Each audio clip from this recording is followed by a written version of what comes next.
ako. Baka mas lalo akong masaktan. Tama lang to.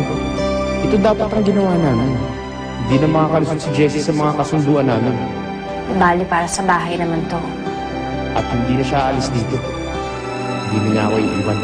Sorry, sige pero si Mr. H na tsaka si Jerry mag-manage sa akin ngayon. Isusumbong ko kayo sa PAMI! Sisiraan ko kayo sa mga reporters! Kapal naman mukha ninyo mga magnanakaw ng talent. Ikaw, sisiraan kita! First and last movie mo na to, oy! Why? Ano bang meron? And why do you ask me? Kasi we wanted to tell you personally that... Na matutuloy na yung church wedding ni Justin at saka ni Jessie.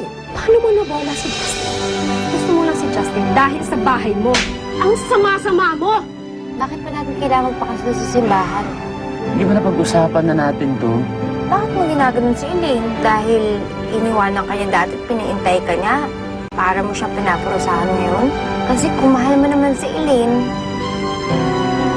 ano ba talaga nararamdaman mo para sa akin, Justin?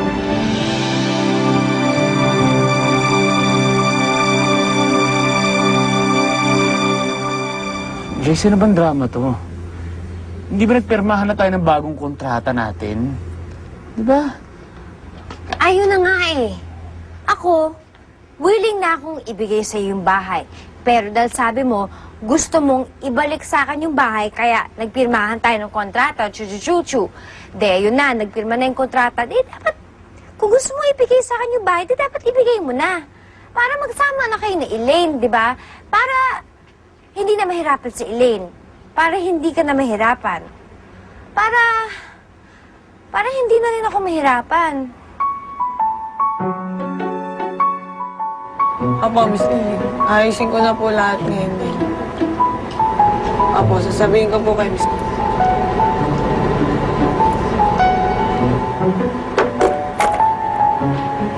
Ba't na lola mo?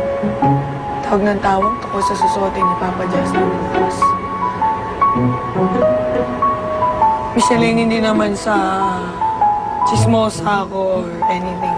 Medyo may pakialamera lang. Pero, alam mo yun, meron kasi akong mga katanungan na hindi masagot-sagot. At pag meron akong mga katanungan na hindi masagot-sagot, hindi ako makatulog sa gabi. Pag hindi ako nakakatulog sa gabi, lumalala yung eye bags ko. Alam mo ay shadow yan, pero eye bags na yan. Ngayon, pag lumala yung eye bags ko, maapektuhan yung appearance ko. Pag puyat ako, maapektuhan yung performance ko sa trabaho. Pag naapektuhan yung trabaho ko, maapektuhan yung negosyo mo. Malulugi ka. Pero bago pa humaba itong monologue na to, Miss Elaine, gusto ko lang malaman. Ano na ba yung nangyari dun sa sinasabi mong magkakahiwalay si Papa Justin at si Jessie?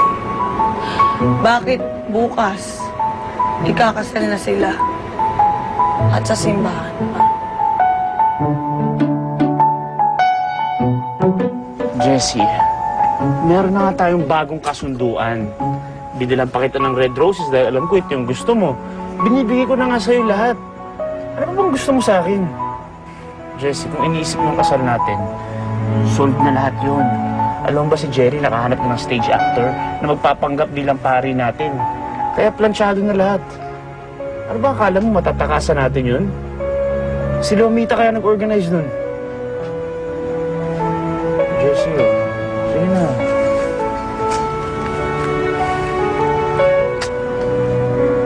Everything will be okay, huh?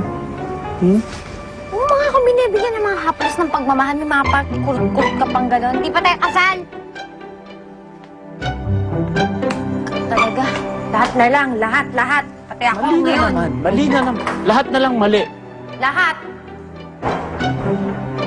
Pag hindi pinapansin, nagpapapansin. Pag pinapansin, ayaw din.